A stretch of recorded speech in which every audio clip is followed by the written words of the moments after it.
Hello to all students. Last video में हमने 3 glands देख ली थी, पिट्यूटरी, थायराइड और थाइमस ग्लैंड। अब हम देखते हैं पिनियल ग्लैंड के बारे में। पिनियल ग्लैंड का ओरिजिन कहाँ से हो रहा है? एक्टोडर्म से हो रहा है। पोजीशन क्या कहाँ पर है? डायनसेफेलॉन यानी कि फोरब्रेन का पार्ट है वो, और एपिथैलेमस की छत पर पाया जाता है। पिनियल ग्लैंड कहाँ सिचुएटेड है? एपिथैलेमस की छत पर, डायनसेफेलॉन। ठीक है।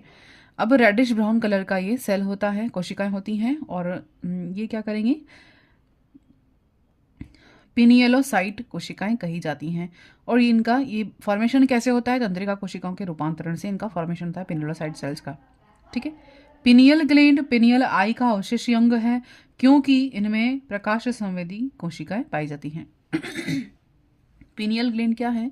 पिनियल आई का अवशेषी अंग है, क्योंकि इनमें क्या है? फोटो रिसेप्टर या फोटो सेंसरी सेल्स प्रेजेंट होती हैं पिनियल ग्लैंड में। नेक्स्ट देखते हैं, पिनियल ग्लैंड हार्मोन कौन सा सिक्रेट करेगी? मेलाटोनिन और सेरोटोनिन, ये 2 हार्मोन का सिक्रेशन कौन करेगा? पिनियल ग्लैंड करेगी। मेलाटोनिन एमएसएच के विपरीत कार्य करता है। मेलानो स्टिमुलेटिंग हार्मोन जो होता है उसके विपरीत काम कौन करेगा? मेलाटोनिन हार्मोन करेगा। मेलाटोनिन मेलानोफोर्स पर क्रिया करता है। मेलाटोनिन मेलानिन कणिकाओं को एक जगह केंद्रित करता है, त्वचा के रंग को हल्का करने की काम निपटाता है। मेलाटोनिन क्या करेगा? मेलानिन जो ग्रेन्यूल्स हैं उनको एक जगह पे कलेक्ट करेगा और स्किन के कलर को लाइट करने का काम कौन करेगा? मेलाटोनिन। ठीक है। और एमएसएच हार्मोन मेलानिन कणिकाओं को बिखेर देता है और त्वचा के रंग को गहरा करता है। एमएसएच हार्मोन का फंक्शन क्या है? मेलानिन कणिकाओं को बिखेरेगा और त्वचा के रंग को गहरा करने की, डार्क रंग के लिए रिस्पॉन्सिबल कौन है? एमएसएच। और हल्के रंग के लिए रिस्पॉन्सिबल कौन है? मेलाटोनिन। मेलाटोनिन के अन्य फंक्शन कौन कौन से हैं देखते हैं। पहला है कंट्रोल पिगमेंटेशन, मेटाबॉलिज्म और डिफेंस कैपेसिटी।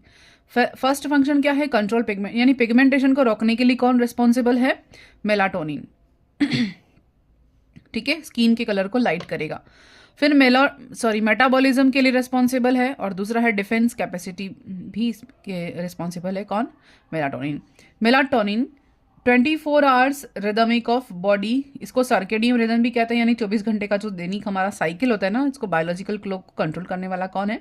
मेलाटोनिन है। दूसरा है स्लीप वेक साइकिल को कंट्रोल करता है, यानी रात होते ही नींद आ जाना, सुबह होते ही जग जाना, नींद खुल जाना, तो ये साइकिल कौन करता है? रेगुलेट, मेलाटोनिन करता है।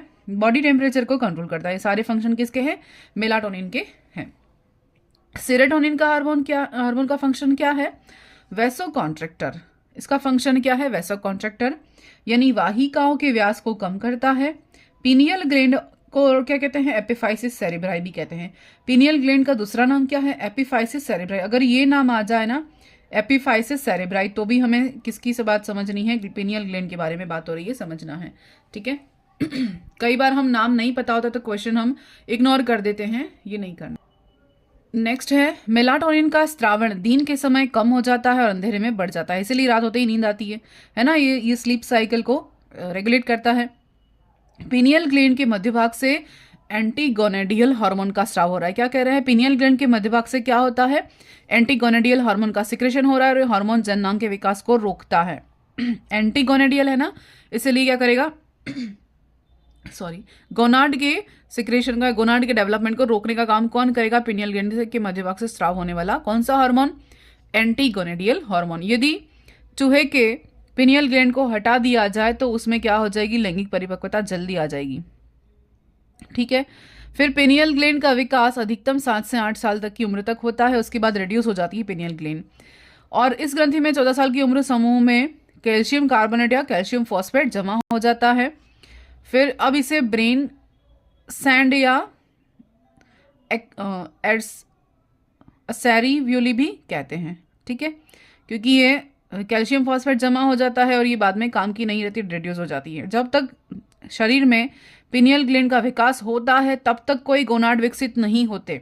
ठीक है, पिनियल ग्लैंड धीरे धीरे रिड्यूस हो जाती है और उसके बाद ही मेल में जननांगों का विकास या रिप्रोडक्टिव ऑर्गन का डेवलपमेंट शुरू होता है। तो ये बात ध्यान रखनी है। ठीक है।